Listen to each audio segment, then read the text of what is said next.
Nous, et vous qui regardez cette vidéo, menons un combat quotidien contre la procrastination. C'est difficile d'aller régulièrement à la salle de sport, d'étudier pour les examens à l'école ou à l'université, ou de faire des choses difficiles, même en sachant que c'est pour notre bien.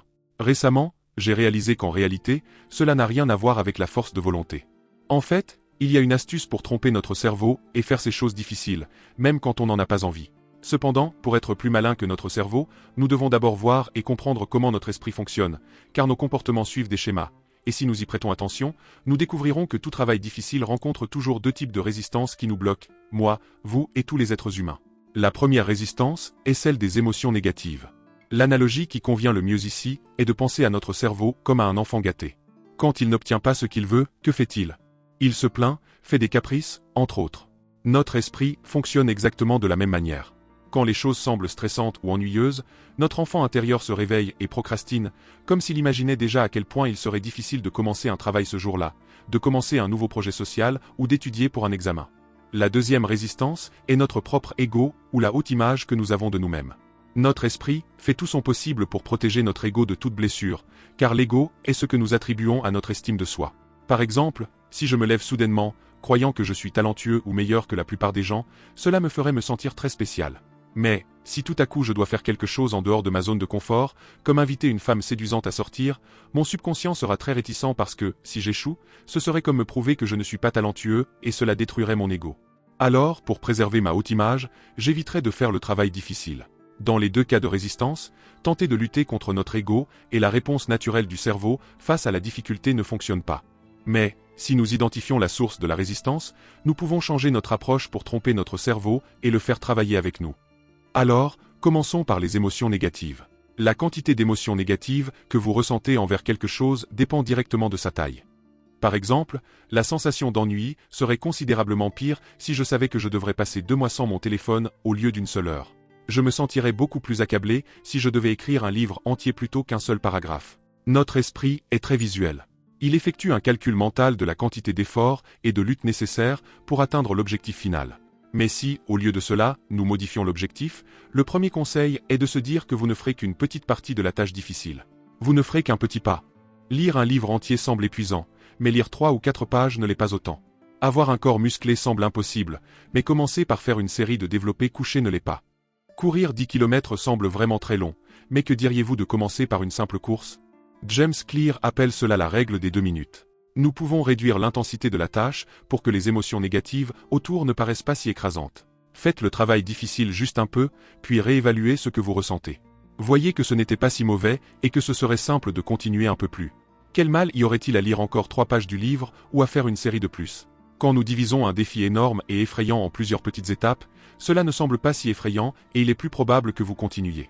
Un autre truc qui a absolument fonctionné pour moi est de simplement commencer à se préparer. Par exemple, si je dois m'entraîner mais que je ressens cette résistance et que je veux rester dans mon lit, je vais simplement enfiler mon short et mes chaussures d'entraînement et prendre mes clés. Si je me sens frustré parce que je dois étudier, je vais simplement ouvrir mon livre, ouvrir mon planning d'études et prendre ma calculatrice. Je ne me contente pas de me dire que je vais le faire, je suis en train d'agir et de commencer à me préparer. Généralement, rien qu'en faisant cela, nous nous sentons plus motivés et convaincus de faire ce que nous devons faire.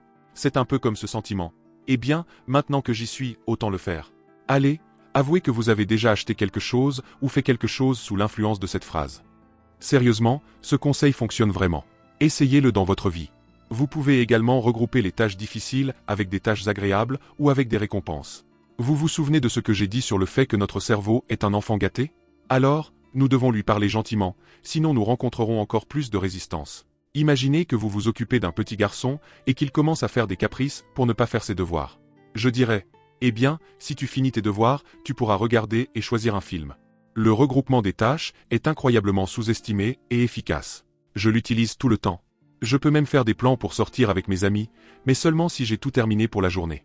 Je peux regarder mes animes ou films uniquement si j'ai fait tout ce que j'avais à faire ce jour-là, comme une véritable récompense. Essayez toujours de trouver des moyens d'encourager le travail acharné avec le plaisir, et les émotions négatives autour ne seront pas si fortes, et il est plus probable que vous fassiez ce qui doit être fait, même si c'est difficile. Parlons maintenant de l'ego. Notre ego est formé en fonction de tout notre passé, de nos expériences et de nos vécus.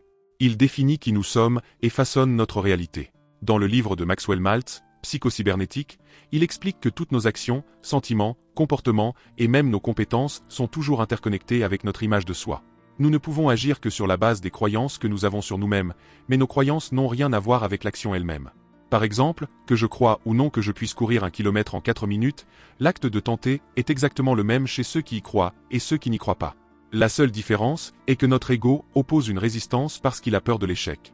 Donc, quelque chose que nous pouvons faire est ce que j'appelle enlever la pression de notre ego.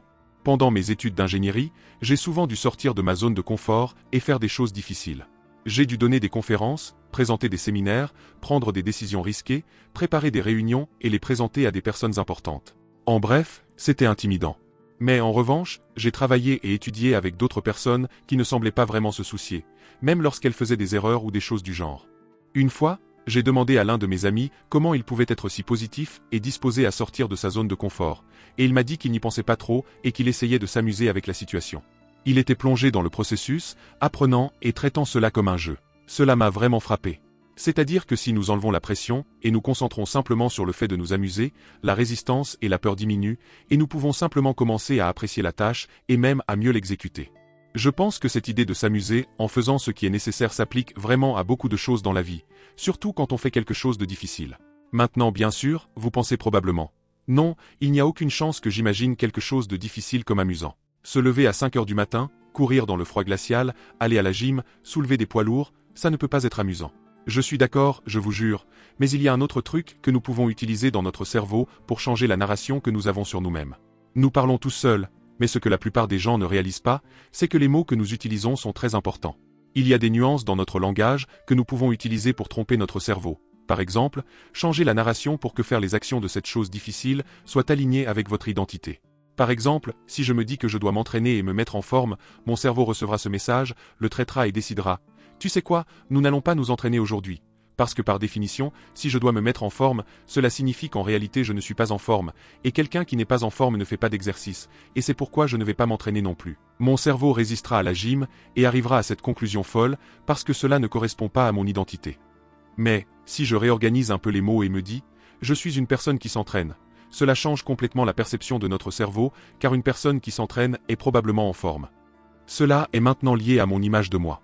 Rappelez-vous, nous pouvons agir en fonction de la façon dont nous nous percevons. Je sais que cela peut sembler fou, et je ne dis pas de vous mentir éhontément à vous-même. Évidemment, je ne peux pas dire que je suis une personne qui va lancer une entreprise milliardaire demain, parce que cela est complètement hors de la réalité. Mais c'est pourquoi la narration est si importante. La clé pour tromper notre cerveau est d'aligner notre identité avec les actions du type de personne que nous voulons être, pas avec le résultat final. Je ne dis pas que je suis un bodybuilder, je dis que je suis quelqu'un qui s'entraîne sérieusement. Vous voyez la différence ? L'un est basé sur le progrès, sur les actions, et l'autre est basé sur la fantaisie. Bien sûr, nous ne voulons pas que notre cerveau soit dans un état constant de tromperie.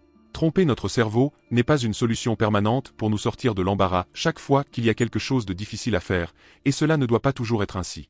Une fois que nous avons cultivé la constance dans notre travail et dans nos habitudes, elles-mêmes deviennent un effet boule de neige qui nous apporte de la motivation. L'action constante mène au progrès, ce qui mène à la motivation. Voir des résultats dans ma croissance musculaire m'a donné la motivation pour aller à la gym, et plus j'y vais, mieux je deviens, tant dans le résultat que dans l'exécution.